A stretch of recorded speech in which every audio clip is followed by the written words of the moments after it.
வணக்கம். உண்மை செய்திகளுக்கு உங்களை வரவேற்கிறோம். நெல்லை டவுன் MS கோல்டன் ஹாலில் நெல்லை கிளை ரெப்கோ வங்கி தாயகம் திரும்பியோர் நல அறக்கட்டளை சார்பாக தாயகம் திரும்பிய மகளிருக்கு விலையில்லா தையல் இயந்திரம் மற்றும் மாணவர்களுக்கு கல்வி உதவித்தொகை மற்றும் மருத்துவ உதவித்தொகை வழங்கும் விழா வெகு சிறப்பாக நடைபெற்றது. ரெப்கோ வங்கி தலைவர் Santhanam, Repco home finance limited தலைவர் தங்கராஜு ஆகியோர் சிறப்பு அழைப்பாளர்களாக கலந்து கொண்டனர். நிகழ்ச்சியில் அனைத்து பேரவை பிரதிநிதிகள், ரெப்கோ வங்கியின் கிளை மேலாளர்கள், ரெப்கோ வங்கியின் ஹோம் ஃபைனான்ஸ், மைக்ரோ ஃபைனான்ஸ் மேலாளர் மற்றும் அனைத்து ஊழியர்களும் கலந்து கொண்டனர். முடிவில் நெல்லை டவுன் கிளை துணை மேலாளர் அமுதா நன்றி கூறினார்.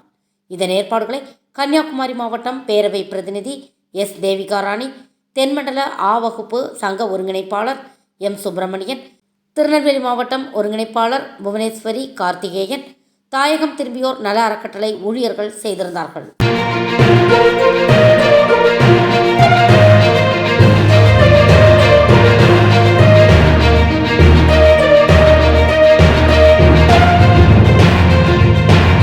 தேங்க்ஸ் ஃபார் வாட்சிங் உண்மை செய்திகள்.